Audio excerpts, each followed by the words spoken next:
Lindsey Graham being attacked, if we're being real. Okay. The sanctions against Russia have sent its economy into free fall and brought global condemnation. 73% of refugees from Ukraine are 20 to 30-year-old Middle Eastern men and not Ukrainians. Lamau. Sometimes I get a take in the chat where I'm like, wow, what a fucking, like, what a horrible and completely incorrect take. And I always want to know, like, who's using, where did this person, please tell me where you got this info from. I mean, it's a troll, and it's a racist troll. This is a person who's like trying to use the fucking invasion of Ukraine for his like Islamophobic, I guess, or like anti-Middle Eastern sentiment. But I need to understand. Long time watcher, 2-month brain rotter. Okay. It's just so wrong that I just like, I love, you know, I love fucking unique, broken brain takes like this. So it's wonderful to see that in the chat. At least it's unique. I have not heard that. You know what I mean?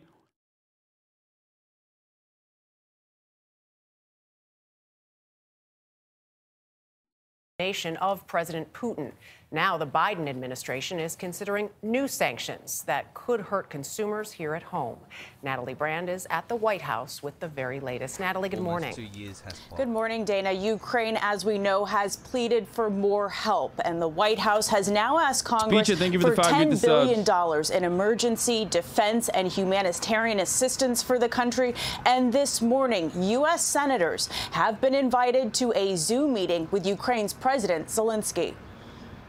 We're committed to helping Ukraine defend itself. At the White House Friday, President Biden talked security with the president of Finland, a non-NATO country which shares an 800-mile Div, thank you for the 5 gift subs as well. long border with Russia. The support for Ukraine is real, profound, extensive. Secretary of State Antony Blinken in Belgium for emergency NATO meetings warned that Russia's onslaught will likely get worse. Fortunately, this is not like flipping a light switch. And President Putin's Russia. For the Ukrainians to decide their future and what relations they want or don't want. Okay, I mean, so Ukrainians currently want a no-fly zone instituted over Ukraine. Is that happening?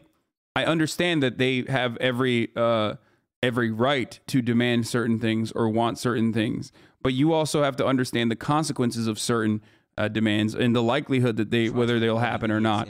You're right. It would be great if no one had fucking nuclear weapons. Okay, if no one had nukes, it would be wonderful if there could be more nice straw man with the no-fly zone. That is not a straw man. The Ukrainian government has asked for a no-fly zone numerous fucking times. And the reason why America is not doing that is because they understand, unlike the fucking dumb brain diseased Zoomers in here who completely fail to understand what a no-fly zone actually is that a no-fly zone has to be enforced. A no-fly zone has to be enforced by another country, specifically a NATO country. Specifically, a NATO country, just like putting boots on the ground, would have to send fucking airplanes from NATO countries into Ukrainian airspace and fly around and drop Russian planes that are flying in that area. That is a direct act of war. There is a reason why since World War II we have not had two nuclear superpowers in direct conflict with one another and exclusively had proxy wars like what is going on currently in Ukraine in a little bit.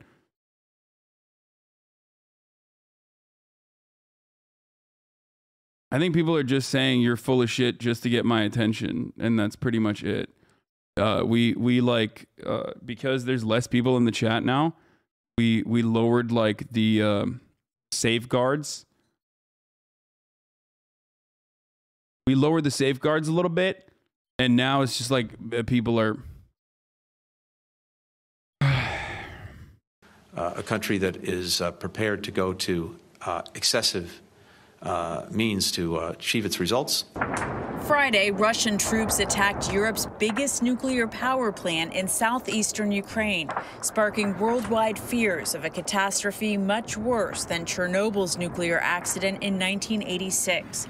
There have been no reports of radiation leakage, but the U.S. has called for Russian forces to withdraw from the plant, saying nuclear facilities cannot be part of this conflict. It was incredibly reckless and dangerous. and it threatened the safety of civilians across Russia, Ukraine, and Europe. As economic consequences for Russia continue to expand, the Commerce Department announced new regulations aimed at cutting off Russia's oil refineries from getting access to U.S. technology. I honestly don't get the nuclear angle. I mean, I do, but like if Putin used nukes, it wouldn't be our fault or justifiable, implying otherwise, like a battered woman brain. Wait, what? It doesn't matter if someone uses nukes. If one nuke is launched, all nukes are launched. Why don't you recognize this? This is what I've been saying. What? Who cares who's at fault at that point, you fucking weirdo? What are you, is your brain so broken on the internet about like winning online debates or something that like what? So when the fucking nukes are flying over, when the intercontinental ballistic missiles are flying in the direction of fucking Europe, are you going to be there and stating, hey, I was right, by the way, this was all Russia's fault? Yeah, okay. Who cares at that point, dude? The world is done. The world is over. It's nuclear holocaust. Are you going to go to your fucking bunker and tweet out from the bunker that you're in that like, you know, this was actually... Make no mistake, this was not the fault of the United States of America. Who cares? Who cares about the optics in that point? And lawmakers across both sides of the aisle are calling for a ban on Russian energy imports. I'm all for that. Ban it. Ban the oil. Ban the oil company. I'm fucking, you know, I'm collecting bottle caps and fighting, you know, ghouls in the nuclear swampland of the Great Lakes. As I tweet out, I want everyone to know that this was not America's fault, and it was entirely on Russia. To the 150,000 other survivors on what is now the fucking nuclear crater of the United States of America. Okay? Everyone will fucking say, yes, Queen, you are so right. I'm from Russia, yep. This will be a significant blow to Putin's war machine. The Biden administration says it's looking at options to cut U.S. consumption of Russian energy, but worries about the impact to consumers. If you reduce supply in the global marketplace, you are going to raise gas prices.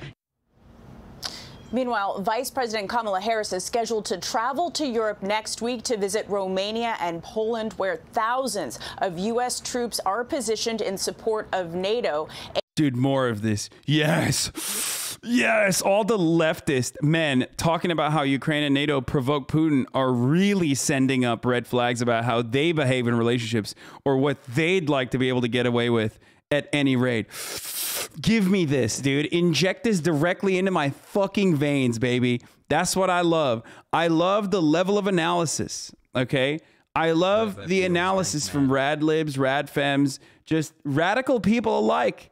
It's fucking incredible. It's my fucking favorite, dude, okay? You look at like an incredibly complex geopolitical war with nations and competing interests, and you say, this is exactly like my boyfriend. This is exactly like my ex-boyfriend that hurt me. Oh, it's fucking awesome. It's fucking dope, dude. I love that.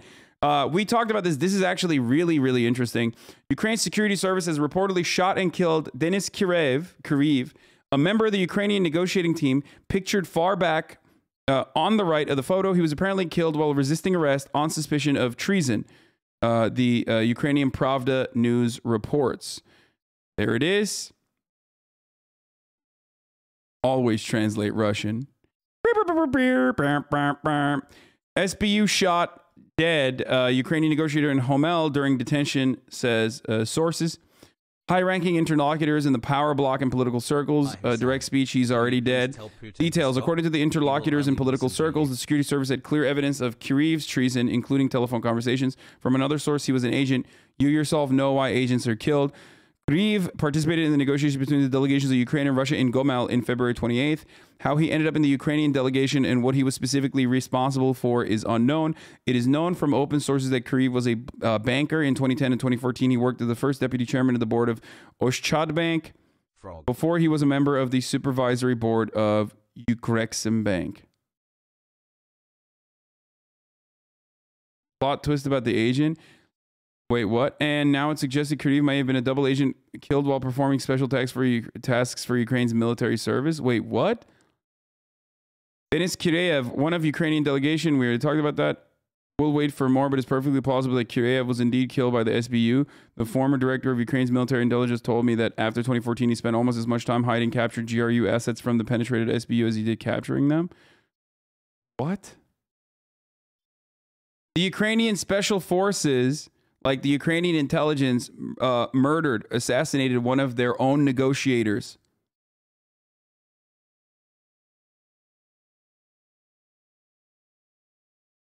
Hassel.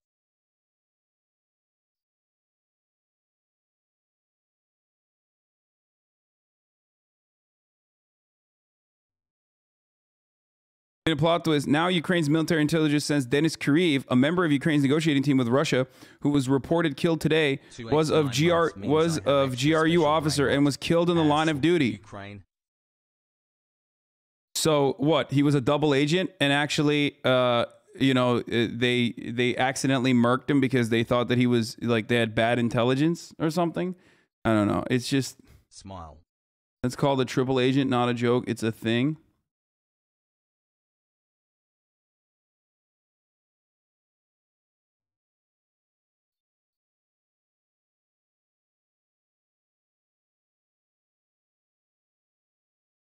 Ukraine versus Middle East crisis, how the world reacted differently. We're going to get to the... So here you go. I'm trying to go through the bulk of these like new...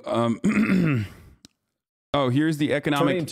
Let's look at what the actual victims are. Not the Ukrainians, but the actual victims, Americans. Let's take a look at what the economic impact of Russia's invasion has been in our wallets. Money now and the economic ripple effects of the war in Ukraine. Americans feeling the pinch...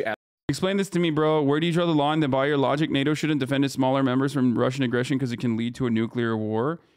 No, the current position is that NATO will, as a consequence of Article 5, defend the smaller nations. So those smaller nations are technically nuclear nations as well, despite the fact that they don't have nukes themselves. Okay? Which is precisely why the likelihood of Putin going into Poland is significantly lower than the likelihood of Putin going into Georgia and Ukraine. As he did. Keep up the good work, Hassie. We appreciate it, Hassel. Ukraine is not a member of NATO. And that is the reason, because of what's happening right now, and what happened back in 2014, and what happened back in 2008, after George W. Bush said Georgia and Ukraine should join NATO. Because of all of that, German leadership and other European leaders had never we're never going to allow Ukraine to join NATO. Regardless of what Ukraine wants, all the other NATO members have to vote in Ukraine and accept Ukraine's NATO membership. Germany and France did not want Ukraine in NATO, partially because they have trade relationships and partially because they understand that Ukraine was the red line. Georgia was the red line for Russia. Okay? As prices surge with gasoline hitting a record high in some places. ABC's Deirdre Bolton joins us to break it all down. Deirdre, good morning. Good morning. So from gasoline. But that approach failed since Putin invaded anyway. I mean, that approach did not fail. Negotiations never came to fruition regardless. It's not an approach. That's just a reality. That's an abject reality, okay? You can't say that that's an approach. The window of opportunity for Ukraine to ever join NATO passed once Russia was back to at least some level of power and had like a standing military. Okay,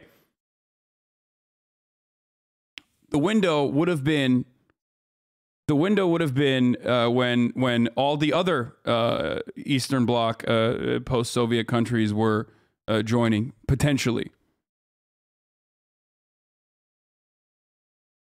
To travel, to food, many costs may move higher as a result of Russia's incursion. The most noticeable place Americans are feeling the effects of the conflict at the gas station. Oil trading at its highest level since 2008. If you look at gasoline alone, as of Monday, national average $3.61 a gallon. Just 5 days later, up by more than 20 cents a gallon, $3.84 per gallon. As for the near future, Gas Buddy telling us we're probably going to hit $4 a gallon as soon as Tuesday. Russia, among the world's top oil producers, any reduction in global supply driving prices higher. One expert even telling us that prices could stay at current levels for a month or more. In that case, airfares will go higher. If Baltic states never joined NATO, do you think they would have been invaded by now? I don't know. I think if Baltic states, maybe, actually, to be honest with you, potentially. And is the reason for those Baltic states, would they have been invaded by Russia if they had not joined NATO? Is it because they wanted to ensure security and they thought like even joining EU or other side of like diplomatic relationships with European countries would have been seen as like you know, statecraft that would harm Russian interests? Like, what would they use as an opportunity to invade? I don't know, but probably. Across the board, because jet fuel, the #2 expense for airlines, basically there is no alternative way to power most commercial aircraft. Bottom line, waiting to book any travel is likely to cost you money. In addition, experts also looking at food prices with a 3-month view. So right now on global markets, wheat, corn prices, they are surging 37%, 21% higher so far this year. Like any country that has Russian minorities could be used in a similar capacity unless they were being protected in another way. Or any country that was historically a part of the Russian Empire, historically a part of the USSR would be used in a similar capacity to you know, defend the interests of the Russians living within the borders. These are stateless Russians. And yes, that means Finland as well. But the reason why Finland was able to maintain a neutralized status and Sweden as a consequence of Finland, which is like the twin partnership, is because they are protected by the EU. European Union also has defense agreements in place, and therefore they were able to maintain a neutral relationship and not join NATO. Is that a justification for NATO? No. The point is there are different ways of diplomatically being involved with Russia, but all of that is now, it's wash. It's gone. It's thrown out the window, so it doesn't even fucking matter. Okay? Do you understand? Like, having this conversation over and over again makes it seem like I'm defending Russia or saying that they're operating with different interests, and it pisses people off whenever they hear that. But the defense agreements of the EU are much weaker, if I recall. Yes, they are, but you know, ultimately, it was successful enough for many, many years. Ukraine called the breadbasket of Europe. The nation accounts for 12% of the world's total wheat exports, 16% of the world's corn exports. While the U.S. doesn't directly import a lot of wheat or corn from Ukraine, the longer the conflict lasts, the more fears of global shortages will drive prices higher, eventually production becoming more expensive. Food producers could feel that, pass those costs along to consumers. Most experts saying that the Russian-Ukrainian conflict has to last months for the average American to feel more, let's say, in buying cereal or any kind of bread as a direct result of the conflict. Yeah, absolutely. Well, Deirdre, we know you will stay following this for us. Thank you so much. Sure. Well, hey there, GMA fans. Robin Roberts here. Okay.